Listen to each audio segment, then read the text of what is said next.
Hey, this is Greg from SoldNextWeek.com, and I'm often asked, or I know that agents have said this before, and there are probably a lot of them that are thinking this when they originally look over our material, but they see that our offer price, our initial offer price is low, and they're probably thinking, Greg, I've already got a short sale approval price, and it's significantly higher than what I think you're going to be offering, so why should I even bother contacting you?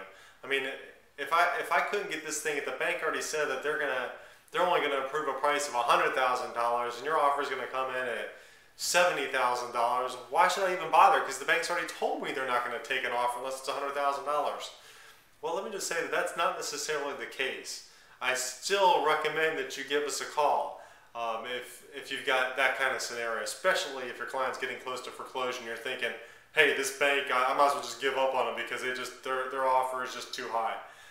What we can do is we can still place in an offer on the place and try to work that transaction through. We've actually got a property in particular that comes to mind that we got approved that was actually run through by agents first with the traditional method, and they had a couple of offers that came in significantly higher than our offer, and they weren't able to get them approved. The bank just came back, and again, they negotiated a lot of them. The buyers walked, and we came in with an offer that was significantly lower, and I remember the owner was just saying, there is no way you're going to get this thing through because, you know, we've already we have an approval from the bank that's significantly higher than what you've offered.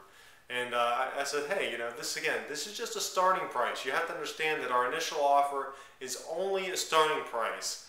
It gives us some negotiating or wiggling room in case something else comes up, but it fishes out the lowest price that the bank is willing to take. And a lot of times, the agents are out there they're giving you their highest and best offer, and you know, a lot of times the banks are going to negotiate on it. And depending on how you're handling the BPO process that the bank goes through, yeah, they may end up not approving it because they want a higher price because they feel the value is significantly higher. What we do is we come in there and try to justify the lowest price possible to try to get the lowest price possible out of the bank. And why would we want to do that? I mean, that doesn't sound like that's a good win-win situation, or it's just only win for us. But that's not the case, because if the bank comes back and they come to the seller and they say, hey, we want you to sign a promissory note. Well, we can adjust our price to say, well, let's say if our initial offer price is $70,000, we can go, well, we don't want the seller doesn't want to sign a promissory note. They're just going to let it go to foreclosure if that's the case. How about if we increase our price $5,000? Would that be enough to make it so you don't have to have them sign a promissory note? Sometimes the bank will say yes. So it gives us again some leverage with regard to that. It also, you know, again, there's some other scenarios, but let's just say that it's a good starting point.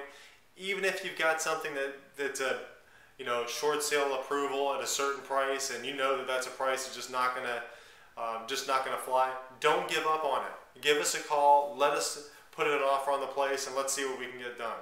So again, just fill out the information over here to the right if you've got a short sale listing lead that you'd like us to help you out with, or if you got any other questions, you can give us a call or send us an email. Look forward to working with you.